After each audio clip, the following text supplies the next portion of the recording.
Ganire ku bintu byatangajwe kuri offshore Pi network social media.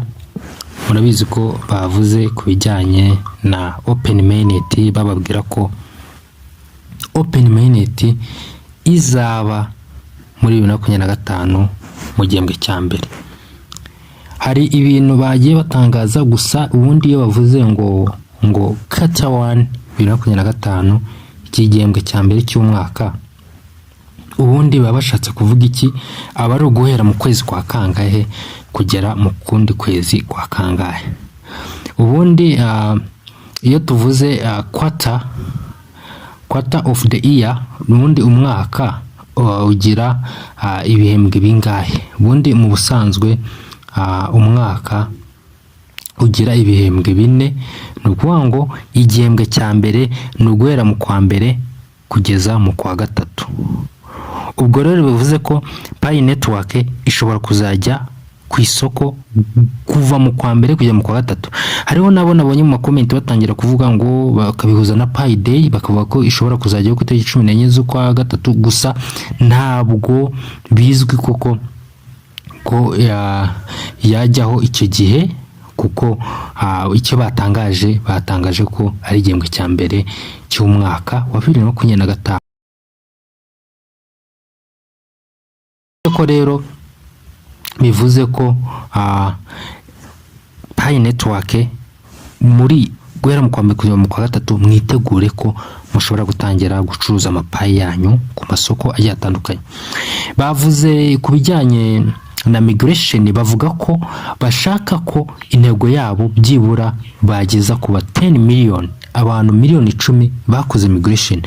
Ubu ngubu twishimira ko bageze kuri miliyoni 8 z'abantu bakoze migration, ariko ngo intego yabo yo kugira ngo batangire ngo Open Mainnet ngo nuko byibura baba bafite abantu bagera kuri miliyoni 10 bakoze migration, bavanye amapayi yabo muri application bayajyana muri wallet ya Pi browser. Murabizi ko wallet iba iri muri Pi browser. Baravuga ati byaba byiza rero tugejeje kuri miliyoni 10. Bakomeza rero bishimira rero ko byibuza abayenga miliyoni 8 bakoze iyo migration, kandi bizera ko igihembwe cya mbere cy'umwaka wa 5 bashobora kuba bakoze migration bagera kuri miliyoni 10. Uwo bita Change Diofan na Dr Nicolas bavuze ko nanone bamaze kugera abantu miliyoni 18 bakoze KYC, nabo ngabo miliyoni 8 bakoze migration.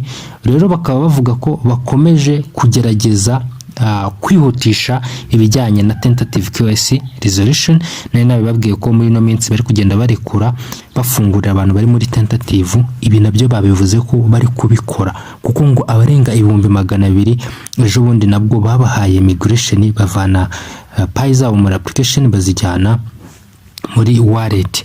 Icyo rero ni ikintu cyiza cyerekana ko iyi project iri kugerageza kwihutisha ibintu. Urumva dusigaje byibura nk'amezi 3 tukaba twabikura Pi zacu twamayininze.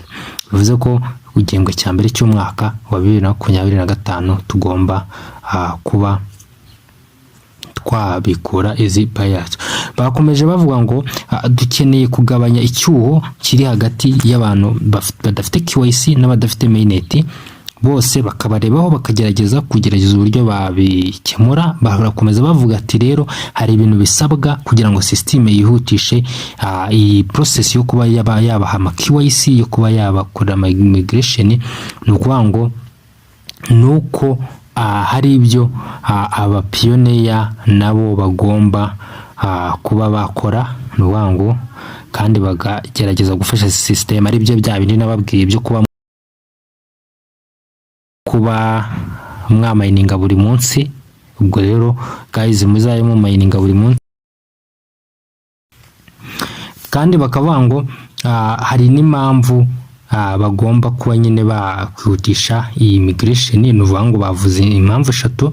Bavuze ko ngo Pi network icya mbere iri gushaka kuba yaba accessible and inclusivity. Ni ukuvuga ngo bari gushaka ko aba pioneer benshi bagira cyangwa se baba bajya mu rugendo bafite rwo kuba bose bagira rimwe kuri Open Mainnet launch. Ngo amahirwe bafite nuko payi zabo zishobora kugira kuba zaba ziri accessible for open network launch.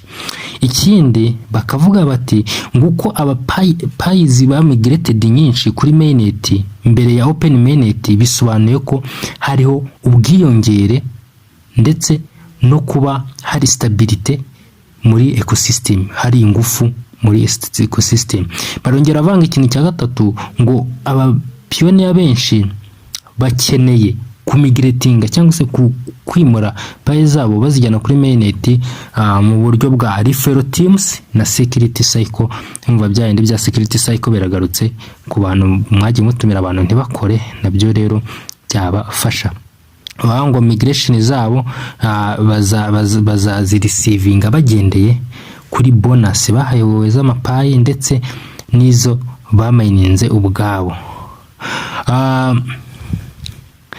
Bakomeza rero nyuma y'imyaka 6 twubaka iyi systeme, hari ibintu by'ingenzi payi yagiye ibona mu buryo bwo kuba yakora Open Mainnet, aho hazakenerwa ibintu byinshi bitandukanye cyangwa igihe kinini, aho rero bakenewe gushyiraho intego ndetse zihamye zo kuba bagera kuri ya Open Mainnet.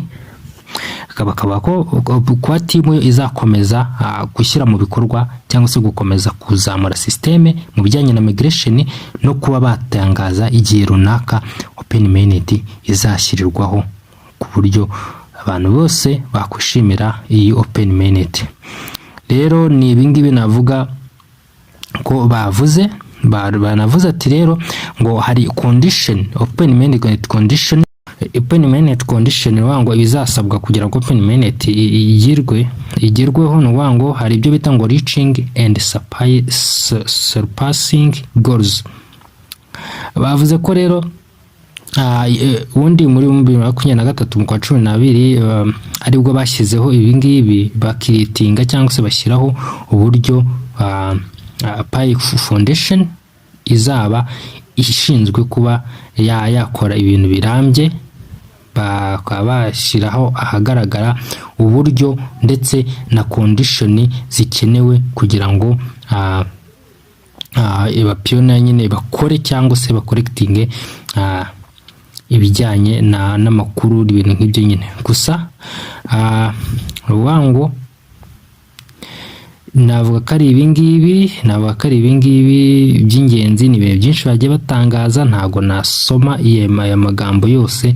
Namwe mushobora kujya kuri app mukisomera aya amakuru. Ubwo rero icy'ingenzi nuko mumenye ko Kata1 n'urwango igihembwe cya mbere cya 2025 n'urwana mu kwa mbere kugera mu kwa gatatu nibwo Pi ishobora kuba yafungura Open Mainnet, tukaba twamenya price, tukaba twamenya ndetse n'amasoko azaristingaho iyi coin. Murakoze, mukomeze bugwe neza, Imana ibarinde, mukagukora subscribe, mushare.